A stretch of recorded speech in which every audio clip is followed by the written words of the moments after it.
بسم اللہ الرحمن الرحیم۔ السلام علیکم ناظرین، آج ہم آپ کو اس ویڈیو میں کچھ بیوقوف دیہاتی عورتوں کا قصہ بیان کرنے جا رہے ہیں۔ کسی گاؤں میں 7 عورتیں ایک جگہ رہتی تھیں، سارا دن چرخہ کاٹا کرتیں۔ جب ان کے پاس بہت سا سود اکٹھا ہو گیا تو سب نے اصلاح کی کہ اس کو شہر لے جا کر بیچ دیں گی، لیکن پردہ نشین عورتیں تھیں، دن کے وقت نہیں نکلتی تھیں۔ ایک دن رات کو چادریں اوڑھ کر سود کی گٹھریاں سروں پر رکھ کر گھروں سے نکلیں۔ شہر پہنچتے پہنچتے رات کے 12 بج گئے تو رات کے گشت کے سپاہی پہرا دے رہے تھے۔ انہوں نے جب دیکھا کہ 3 عورتیں سروں پر گٹریاں رکھی چلی آ رہی ہیں، وہ سمجھے چور ہیں۔ انہوں نے دور سے للکارا، کون ہو تم اور کہاں سے آ رہی ہو؟ یہ عورتیں ڈر گئیں، کوئی جواب نہیں دیا۔ سپاہی نے قریب آ کر پوچھا، بولتے کیوں نہیں؟ یہ تمہارے سر پر کس چیز کی گٹریاں ہیں؟ ایک عورت نے ڈرتے ڈرتے جواب دیا، بھائی یہ سود ہے، ہم شہر میں بیچنے جا رہی ہیں۔ سپاہی نے ڈانٹ کر کہا، ہمیں بیوقوف بنا رہی ہو؟ رات کے 12 بجے کون سا بازار کھلا ہے جو تم سوٹ بیچنے جا رہی ہو؟ ضرور کہیں سے چوری کر کے آ رہی ہو، چلو میرے ساتھ تھانے۔ یہ ساتوں اس کے سامنے ہاتھ جوڑنے لگیں، اس کی منتیں کرنے لگیں، لیکن اس نے ایک نہ سنی اور انہیں اپنے ساتھ لے گیا۔ تھانے پہنچ کر سپاہی نے داروغہ جی سے ان کی شکایت کی۔ وہ اس وقت سو رہے تھے۔ نیند میں انہوں نے کہہ دیا کہ حوالات میں بند کر دو۔ ان سب کو ایک کوٹری میں بند کر دیا گیا جس میں صرف ایک کھڑکی تھی جو برآمدے میں کھلتی تھی۔ کھڑکی کے سامنے داروغہ جی کا پلنگ لگا تھا جہاں پر وہ سو رہے تھے۔ وہ ساتوں کوٹری میں بند ہو کر پہلے اپنی قسمت پر روتی رہیں اور پھر جب دل ہلکا ہو گیا تو باتیں کرنے لگیں۔ ایک نے کہا، رات کیسے گزرے گی؟ کوئی قصہ یا کہانی شروع کرو۔ دوسری نے کہا، آپ بیتی سنو گی؟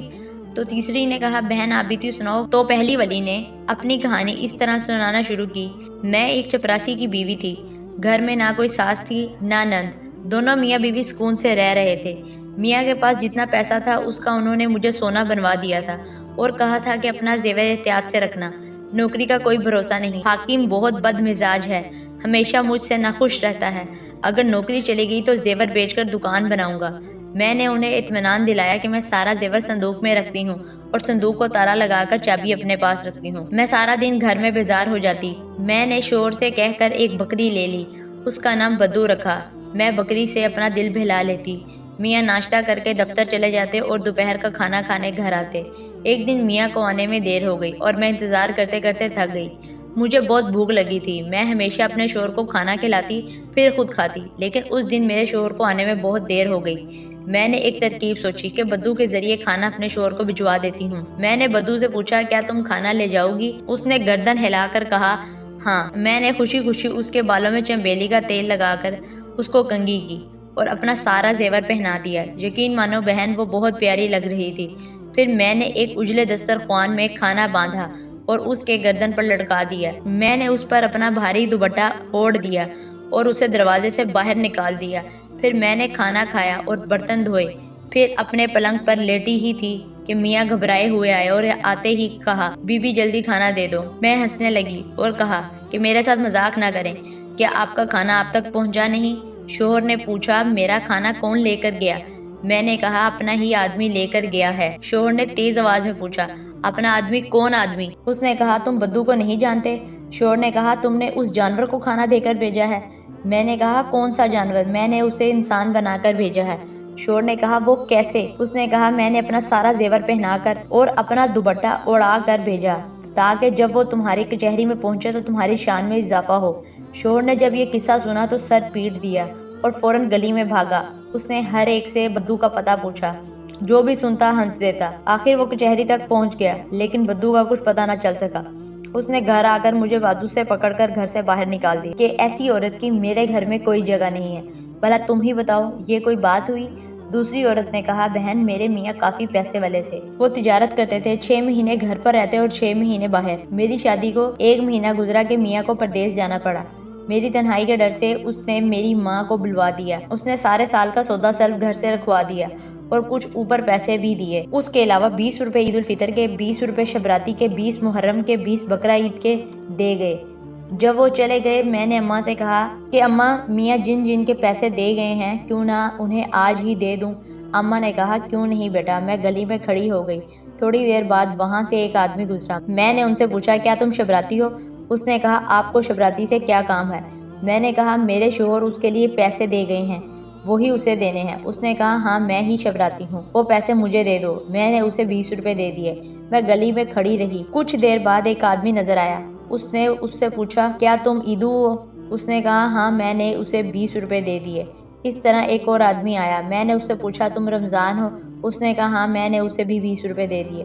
اس طرح بقرہ عیدو کے پیسے بھی دے دیے۔ ہم ماں بیٹی خوش ہیں کہ آج سب کا قرض اتر گیا۔ میرے گھر میں بہت سارا سامان موجود تھا، اس لیے میں نے محلے کے لوگوں سے کہا اگر کسی کو سودا چاہیے تو لے لیا کریں، جس کو جو چاہیے ہوتا وہ لے جاتا۔ محلے کی عورتیں میرے زیور اور کپڑے بھی ادھار لے جاتی اور پھر کچھ عرصے کے بعد واپس کر جاتی۔ اس طرح کچھ ہی دنوں میں سارا سامان ختم ہو گیا اور بات فاقوں تک آ گئی۔ میں نے اپنے شوہر کو خط بھیجا اگر مجھے زندہ دیکھنا چاہتے ہو تو جلدی واپس آؤ۔ شوہر اگلے ہی دن واپس آ گیا اور پوچھا کیا کوئی چوری ہو گئی ہے؟ اتنا سامان اور پیسے کہاں گئے؟ میں نے کہا جس کے پیسے دیے گئے تھے میں نے ان کو دے دیے۔ میں نے خرچے کے پیسے ساتھ والی عورت کو ادھار دے دیا کیونکہ اس کو ضرورت تھی اور محلے کے لوگوں کو کھانے پینے کی چیزیں چاہیے تھیں، میں نے ان میں بانٹ دیں۔ یہ بات سننا تھا کہ اس نے مجھے ہاتھ پکڑ کر گھر سے نکال دیا۔ بہن بھلا یہ بھی کوئی بات ہوئی جس پر مجھے گھر سے نکال دیا؟ یہ سن کر تیسری بیوقوف عورت بولی میرے شوہر بھی دفتر میں نوکر تھے، اللہ کا دیا ہوا ہمارے پاس سب کچھ تھا، آرام سے زندگی گزر رہی تھی۔ میری شادی کو کچھ ہی عرصہ ہوا تھا، میں نے گھر میں کھانا بنانا شروع کر دیا۔ میرے شوہر کو میرے ہاتھ کا بنا ہوا کھانا بہت پسند آتا۔ جب بھی پکاتی میرا شوہر کہتا تم بہت تھوڑا کھانا بناتی ہو، میرا پیٹ نہیں بھرتا، کسی دن بہت سا کھانا بناؤ۔ یہ بات بار بار سن کر میں نے ایک ترکیب سوچی۔ ایک دن شوہر جب دفتر گئے تو میں نے ہمسائی کو کہہ کر اس کے شوہر سے سوجی شکر اور سارا سامان منگوا لیا، اور ہمارے گھر میں ایک کنواں تھا، میں نے سوجی شکر اور سارا سامان اس میں ڈال دیا اور پاس لے کر ہلانے لگی، اور تھوڑی دیر کے بعد چکھا تو پھیکا تھا۔ میرے پاس پیسے نہیں تھے، میں نے اپنے ہاتھوں کے کڑے بیچ کر اور سامان منگوا لیا۔ میں نے سارا سامان کنویں میں ڈال دیا لیکن پھر بھی وہ پھیکا تھا۔ میں نے تنگ آ کر اپنا سارا زیور ہمسائی کو دیا اور کہا اسے بیچ کر اور سامان لا دو۔ اس نے ایسا ہی کیا۔ میں نے پھر سارا سامان کنویں میں ڈال دیا۔ اب کی بار ہریرا گاڑھا ہو گیا لیکن ابھی بھی کم تھا۔ میں نے ہمسائی سے پوچھا اب کیا کروں؟ اس نے کہا کہ اپنا گھر رہن پر رکھوا کے اور سامان پکوا لو۔ میں نے کہا ٹھیک ہے، یہ کام بھی تم کر دو۔ اس کے شوہر نے جلدی سے گھر رہن پر رکھوا کر سامان لا دیا۔ اب کی بار سامان ڈالا اور ہلایا، پھر چکھا تو اب کی بار کھانا ٹھیک تھا۔ میں نے شکر ادا کیا۔ تھوڑی دیر بعد شوہر آ گیا۔ اس نے آتے ہی کھانا مانگا۔ میں نے کہا آج میں کھانا نہیں بنا سکی، مجھے وقت نہیں ملا۔ شوہر نے کہا ایسا کیوں؟ میں نے کہا آج میں نے آپ کے لیے اتنا غریبہ بنایا ہے کہ آپ خوش ہو جائیں گے۔ اس نے کہا اچھا جلدی سے لا دو۔ میں نے کنویں پہ ڈول ڈالا اور ڈول بھر کر ہریرا باہر نکالا۔ میں نے زبردستی ایک چمچ شوہر کے منہ میں دیا تو اس نے کہا یہ کیا کیچڑ میرے منہ میں ڈال دیا ہے؟ یہ سن کر مجھے بہت غصہ آیا اور میں نے کہا کہ میں نے اتنی محنت کی ہے اور آپ اس کو کیچڑ کہہ رہے ہیں؟ میں نے آپ کے لیے کنواں بھر کر ہریرا بنایا ہے، اب ساری زندگی کھائیں تب بھی ختم نہ ہوگا۔ میں نے شوہر کو بتایا کہ میں نے زیور بیچ کر اتنا سامان خریدا۔ شوہر حیران ہو کر پوچھنے لگا کیا سارا سامان بیچ دیا؟ میں نے کہا ہاں، اس سے بھی کام نہیں چلا تو میں نے گھر کو رہن پہ رکھوا کر سامان لے لیا۔ یہ سن کر شوہر کو غصہ آ گیا اور مجھے پکڑ کر گھر سے باہر نکال دیا۔ ایسی عورت کی میرے گھر میں کوئی جگہ نہیں، بھلا تم ہی بتاؤ اس میں میرا کیا قصور؟ یہ سن کر چوتھی عورت بولی بہن میرے شوہر سوداگر تھے، گودام سامان سے بھرا رہتا تھا، گاہک سامان لینے آتے تو کبھی شوہر بھی باہر جاتے۔ زیور کپڑے کی کوئی کمی نہیں تھی لیکن میری عادت تھی کہ 15 دن نہاتی نہیں تھی اور کپڑے نہیں بدلتی تھی۔ شوہر جب بھی گھر آتے یہی کہتے نہ تم خود کو صاف کرتی ہو اور نہ ہی گھر کو صاف رکھتی ہو، تم سے صاف گھر کی لونڈیاں رہتی ہیں، گھر کو صاف کروا دیا کرو اور خود بھی صاف رہا کرو۔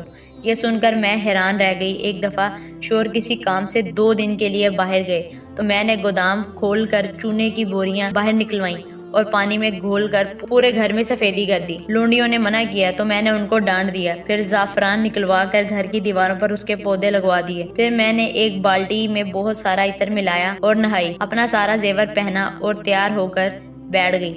شام کو جب وہ گھر آئے تو وہ مجھے دیکھ کر پہلے ہنسنے لگے، پھر کہنے لگے گودام کی چابی دو۔ میں نے کہا ارے گھر تو دیکھیں۔ شوہر نے گھر کی دیواروں کو دیکھا تو کہا واہ، 2 دن میں تم نے سارے گھر میں سفیدی کروا دی، ٹھیک ہے جلدی سے چابی دو، باہر گاہک کھڑے ہیں۔ میں نے کہا گودام میں کیا رکھا ہے؟ شوہر نے کہا سامان۔ میں نے کہا اب کچھ نہیں ہے۔ شوہر نے پریشانی سے پوچھا کیا ہوا، چوری ہو گئی ہے کیا؟ میں نے کہا نہیں، چوری کیوں ہوگی، میں نے سارا سامان چونے میں ملا کر گھر کی سفیدی کروائی ہے اور زعفران کو اس میں ملوا دیا اور خود بھی ادھر سے نہائی، آپ ہی تو ہمیشہ شکایت کرتے۔ یہ سن کر شوہر نے اپنا سر پیٹ لیا اور پھر مجھے گھر سے نکال دیا۔ یہ سن کر 5ویں عورت بولی میری شادی کو بھی 1 ماہ ہوا تھا، مجھے اپنے میاں سے بہت محبت تھی، میں ان سے 8 دن کی دوری بھی برداشت نہیں کر سکتی تھی۔ شوہر کے جانے سے بہت دن پہلے یاد دلوانا شروع کر دیا۔ شوہر نے مجھے یقین دلایا کہ میں جلدی واپس آ جاؤں گا۔ میں نے ان سے پوچھا یہ بتا دیں کہ آپ کہاں جا رہے ہیں؟ اس نے کہا میں بہت دور جا رہا ہوں، رستے میں دریا آتا ہے اور پھر کشتی کے ذریعے دوسری طرف جاتے ہیں۔ اور پھر وہ بھول گئی، شوہر چلا گیا۔ رات کسی طرح گزر گئی، لیکن جب دن ہوا تو میرا دل نہیں لگ رہا تھا۔ میں نے لونڈی سے کہا کہ مجھے میرے شوہر کے پاس جانا ہے، تو اس نے کہا میں کیسے لے جاؤں، راستے میں دریا آتا ہے اور پھر کشتی کے ذریعے جاتے ہیں۔ میں نے اسے کہا کیوں نہ گھر میں دریا بنا لیں۔ ہم نے مزدوروں کو بلوا کر گھر کے صحن اور روشن دان بند کروا دیے، اور کوئی بھی شخص اس کھدائی میں پانی ڈلوانے کو تیار نہ تھا۔ پھر ایک ایسا آدمی ملا جس نے یقین دلایا کہ وہ مجھے پانی ڈلوا دے گا۔ اس نے پانی ڈلوانا شروع کر دیا۔ کچھ دیر میں پانی بہت اونچا آ گیا۔ لونڈی نے پہلے ہی 2 گھڑے الگ کر لیے تھے۔ ہم ان گھڑوں پر بیٹھ کر پانی میں اتر گئیں اور سفر شروع کیا۔ کبھی میں آگے نکل جاتی تو کبھی لونڈی۔ اس طرح ہم نے کئی گھنٹے سفر جاری رکھا۔ تو میں نے لونڈی سے کہا اگر بیچ رستے میں رات ہو گئی تو ہم کیا کریں گے؟ لونڈی نے کہا ہم اپنے گھر کی چھت پر بیٹھ جائیں گے اور میں ہمسائی سے کھانا لے آؤں گی، صبح پھر ہم سفر شروع کریں گے۔ میں نے کہا پاگل، یہاں کہاں سے گھر آ گیا؟ لونڈی کہنے لگی ارے اب رات کی فکر نہ کریں، دیکھیں ہم تو میاں صاحب تک پہنچ بھی گئے۔ یہ سن کر میں نے سامنے دیکھا تو میاں صاحب چھت پر کھڑے تھے۔ میں نے ان سے کہا آپ ہمیں چھوڑ کر چلے گئے تھے تو ہم خود آ گئے، چلیں اب ہمیں جلدی سے نکالیں۔ شوہر نے کہا پاگل عورتوں، یہ تم لوگوں نے گھر کا کیا حال بنا رکھا ہے، سارا محلہ ہنس رہا ہے۔ میں کچھ ضروری کاغذ بھول گیا تھا، وہی لینے آیا ہوں۔ اس نے بڑے غصے سے ہمیں نکالا، لونڈی کو تو بہت مارا اور مجھے گھر سے نکال دیا۔ اب بتاؤ یہ بھی کوئی وجہ تھی گھر سے نکالنے کی؟ اب چھٹی عورت اپنا قصہ سنانے لگی۔ میری شادی کو 1 ماہ گزرا اور رمضان شریف شروع ہو گیا۔ ساس اور نندے اپنے گھر چلی گئیں۔ ایک دن شوہر کہنے لگا دیکھو میں نے بہت سے لوگوں کے ہاں افطاری کی ہے، اب میں چاہتا ہوں کہ آخری روزے والے دن سب کو دعوت دوں۔ میں نے کہا کیوں نہیں؟ شوہر نے کہا ٹھیک ہے، پھر آخری روزے والے دن باورچی سب کھانا بنا دیں گے، تم بس نکلوا کر سارا کھانا رکھ دینا۔ بیوی نے کہا کہ سب ہو جائے گا۔ آخری روزے والے دن میں نے صبح سے تیاری شروع کر دی، مختلف قسم کے کھانے بنوائے، بہت سی قسموں کے شربت تیار کیے، مزیدار کھیر تیار ہوئی۔ جب مہمان آنے لگے تو میں چھت پر بیٹھ کر گننے لگی۔ جب تعداد 40 سے زیادہ ہوئی تو مجھے بہت غصہ آیا کہ آخر ایک بار بلانے پر یہ لوگ کیوں آ گئے ہیں۔ اور روزہ جب افطار ہوا سب نے مختلف شربت جی بھر کر پیے، پھر کھیر کھائی، ایسے لگتا تھا جیسے انہوں نے پہلی بار کھانا دیکھا۔ آخر نماز کا وقت ہوا تو سب نماز پڑھنے لگے۔ میں نے سوچا ہر طرح کے شربت پینے اور افطاری کرنے کے بعد اگر مہمانوں کی طبیعت خراب ہو گئی تو میرے شوہر کی بہت بدنامی ہوگی۔ یہ سوچ کر میں نے سارے کھانے چھت سے نیچے گرا دیے اور کچھ بھی نہ چھوڑا۔ نماز کے بعد میرا شوہر میرے پاس آیا اور کہا جلدی سے کھانا بھجوا دو۔ میں نے اسے ساری بات بتائی کہ اس ڈر سے کہ کہیں لوگوں کی طبیعت خراب نہ ہو جائے اور آپ کی بدنامی نہ ہو، میں نے سارا کھانا پھینک دیا۔ یہ سننا تھا کہ میرا شوہر سر پکڑ کر بیٹھ گیا اور کہا بیوقوف عورت، تم نے میری ناک کٹوا دی، اب میرے گھر میں تمہاری کوئی جگہ نہیں، نکل جاؤ یہاں سے۔ 7ویں عورت نے کہا بہنوں میں اپنے 3 بھائیوں میں سب سے بڑی تھی، لیکن میرے لیے کوئی رشتہ نہیں آ رہا تھا۔ میری چھوٹی بہنوں کی شادی ہو گئی تھی، میری اماں بہت پریشان رہتی تھیں۔ ایک دن کسی کا رشتہ میرے لیے آیا تو اماں نے تنخواہ کم ہونے کے باوجود ہاں کر دی۔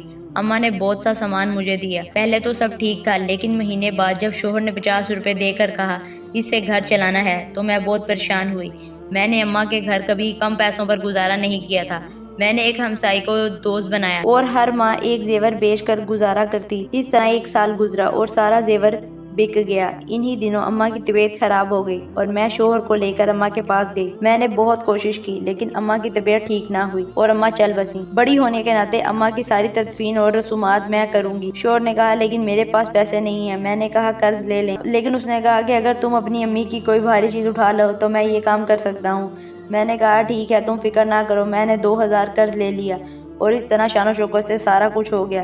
سب نے میرے شوہر کی بہت تعریف اور میں نے پھر سے کچھ بھی نہ دیا۔ میرے شوہر کا روب تھا لیکن میں نے انہیں کہا کہ میں نے بھاری چیز اٹھا لی ہے، فکر نہ کریں۔ رات کو جب سب سو گئے تو میں نے شوہر کو لے کر اماں کے کمرے میں گئی اور کہا دیکھ میں نے کیا اٹھایا ہے۔ شوہر نے پتھر دیکھا اور کہا کیا اس کے نیچے اشرفیاں ہیں؟ میں نے کہا نہیں، وہ کیوں ہوں گی، یہ وہ پتھر ہے جس پر بیٹھ کر اماں نماز پڑھتی تھیں۔ آپ ہی نے تو کہا تھا کہ کوئی بھاری چیز اٹھانا، مجھے اس سے زیادہ بھاری کوئی چیز نہیں ملی۔ یہ سن کر میرا شوہر سر پکڑ کر بیٹھ گیا، پھر مجھے پکڑ کر جنگل میں چھوڑ گیا تاکہ ساری زندگی بھٹکتی رہوں اور اپنی کہانی سنا کر ساری عورتیں اپنی اپنی کٹری سر پر رکھ کر سو گئیں۔ صبح ہوتے ہی داروغہ نے سپاہی کو کہا ان 7 عورتوں کو چھوڑ دو، ان کا سود بیچ کر انہیں پیسے لا دو، کیونکہ وہ ان کی ساری کہانیاں سن چکے تھے اور انہیں یقین ہو چکا تھا کہ یہ دنیا کی سب سے بیوقوف عورتیں ہیں۔ اگر آپ کو یہ ویڈیو پسند آئی ہو تو ویڈیو کو لائک کرو اور میرے چینل کو سبسکرائب کرو۔